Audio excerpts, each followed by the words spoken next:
In the first Predator, Arnold Schwarzenegger took on an alien creature in the jungles of Central America. In the second Predator, the action moved to the urban jungle of Los Angeles. In the movie Predators, the action moved once more to the Predator's home planet. And now we've gone to the suburban jungle in small-town upstate New York in The Predator. Basically the gist of this is a Predator ship crash lands onto Earth, and it's carrying something because this Predator was on the run from a much larger, more adept Predator, which eventually also makes its way to Earth.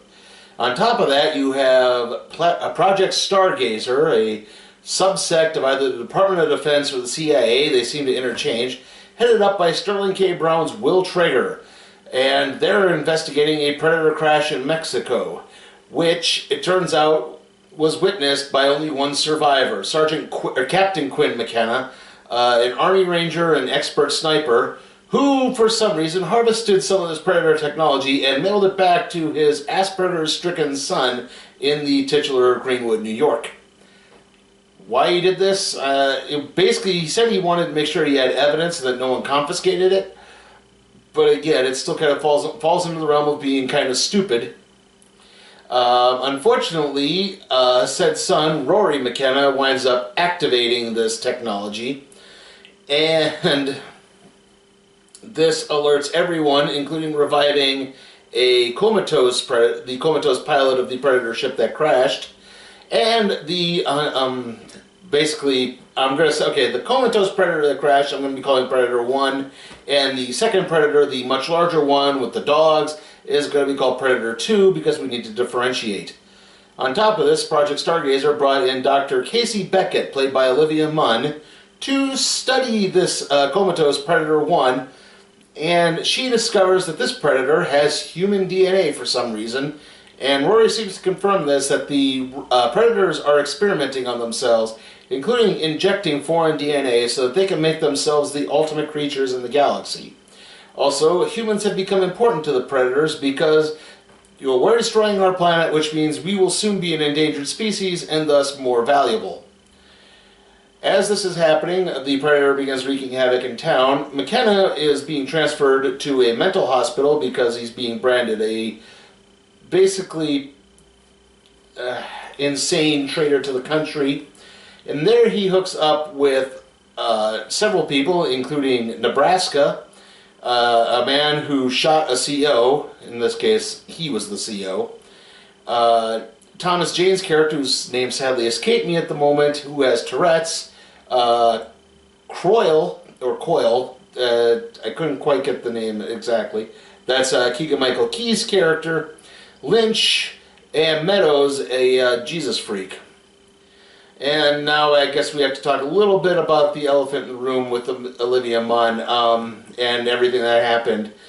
Shane Black hired a friend who happened to be a freed registered sex offender and didn't tell the cast that he had done this, and that character is not in the film. I thought initially that one character was. I don't want to say which one because there is a guy who kind of sort of hits on Olivia Munn during much of his appearances in the film, but I thought, well, no, I thought they edited him out, but if he's in the movie more than this, maybe they just tried to limit it down because, again, this one guy is like really focused on Casey Beckett, but no, they completely edited it out. This was like, he was in a minor role. He was a nearby jogger who hit on things. And unfortunately, editing does kind of doom this film because there's a lot of stuff that happens, but it's like, basically the comatose Predator gets revived when the much larger Predator gets to Earth, and it breaks out and it kills a bunch of people. McKenna's bus witnesses this, and it's there they also encounter Casey Beckett, who narrowly avoided getting caught because she was in the decontamination shower when the Predator was breaking loose, and thus she was naked and, well, you didn't see any nudity. There's no nudity in this film, but she was naked and unarmed. So it didn't want to have anything to do with her, and it left. But she takes off, and that's how they kind of hook up, and they start going to Greenwood to try to locate everything. Okay, where was I? Sorry. But somewhere along, like I said, they escape. There's a get to the chopper reference, but the choppers in this case are not helicopters; they're motorcycles. But then somewhere along the line, they also pick up an RV. You don't see that at all in the film. I guess it's the infamous scene that got edited out. I don't know. There's also scenes where Sterling K. Brown's character of Will Traeger has sunglasses, and then he doesn't, and then he does, and then he doesn't. He starts to explain things, but then he just sort of vanishes from parts of the film at a time. This thing, it gets to a point where there's too much that happens in the beginning part, and there's not enough that happens in the end, and the ending really, really does drag. I will say this, Boyd Holbrook, who plays Quinn McKenna, and he has great chemistry with the other loonies, as they're called. Olivia Munn actually does really well. She holds her own in an action movie pretty darn good. She really, like I said, she's really good in this. She's not a pushover in the strictest sense of the term. I mean, she does get beat up a fair share, but she also tries her best to hold herself in a fight. Basically, again, the Predator 1 had something on the ship that was important to the other Predators. Predator 2 encounters Predator 1, demands to know where it is. Basically, they fight, and the much larger Predator 2 kills the other Predator. The other group has to band together, basically. Eventually, the CIA, or the Project Stargazer guys, and the soldiers have to kind of band together to take down the other Predator. Pretty much everyone but Beckett and McKenna gets killed. But the funny thing is, there is an important member of the group, which is, again, Rory, Quinn McKenna's son. Because, again, they finally managed to start translating the Predator language, and the Predator, after fighting all of them, says, "There's one true soldier among you, the one called McKenna." Well, in this case, it's not Captain McKenna, it's the son. The son gets harvested. He gets they take him onto the ship because they want to, again, they're trying to basically hybridize themselves with all the creatures of the galaxy or the universe, because that way they can become the ultimate hunters that they are. Like I said, eventually they rescue everyone. They kill the Predator 2, and then we find out what the other Predator had on his ship. Predator 1 had on his ship that was so important to the Predator race, and it was something called the Predator Killer, and they unearth it, and basically it's generating Predator exoskeleton that can be worn by a human, and Captain McKenna wants first dibs. Eventually, also Rory winds up getting hired by Project Stargazer. That's his big thing. Like I said, the cast, I think, has some really good chemistry with each other too. I thought that the other loonies were going to get annoying, especially Keegan-Michael Key, whose basically character's trait is he just cracks jokes the whole time. It's this ultimate defense mechanism. But no, they're all actually pretty darn good together. Like I said, unfortunately, it's just editing and kind of the pacing of the film just brings it down way too much.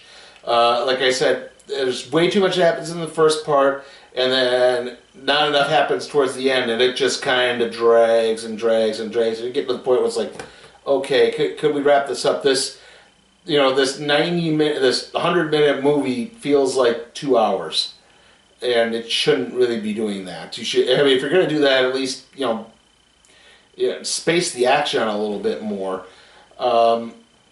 Anyway, I'm going to probably wind up giving The Predator a C. It's just kind of average. What? You be a dog? Tell me you want me. I've been seeing things. Gotcha. Hello. This is a new SmackDown!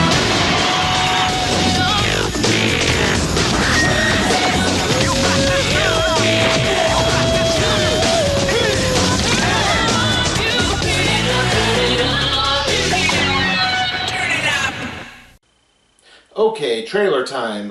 We got most of the reruns here, but we did get a couple of new ones. First off, we got Wreck-It Ralph 2, which that's kind of weird to have before an R-rated movie, a family film, but okay. And speaking of tonal whiplash, that was followed immediately by Halloween. Yeah, again, we go from the family film to the slasher film. That's, again, like, what? Whoa, okay.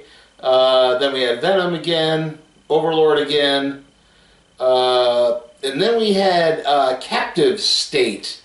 This was a new one that it looked like it looked sort of like an alien invasion movie. Like, it turns out the government were in league with these aliens the whole time, and our world is not as peaceful as we thought. It looked a little intriguing. I mean, the trailer didn't reveal too much, but yeah, it's basically aliens. I know that. After that, we had Aquaman again. Or no, Aquaman for the first time. I haven't had Aquaman. And then Bohemian Rhapsody again, and then Bad Times at the El Royale again. So, next video up is going to be the Harbinger random trade review. And then we're going to be doing the Hell in a Cell recap and review. That'll be up on Monday. The Harbinger review will be up on Sunday. Oh, and wait. Next movie is going to be House of the Clock and Its Walls. Now, I'll see you all then.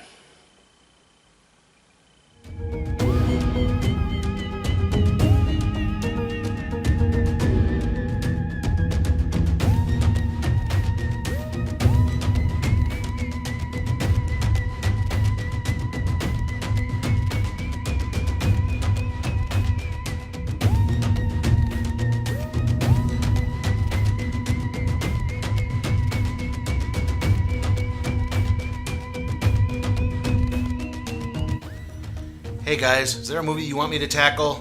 If it's some stinker like Baywatch or the Emoji Movie or something else? Check out my Patreon at Sleepy Time for Cat Productions. See how you can make that happen.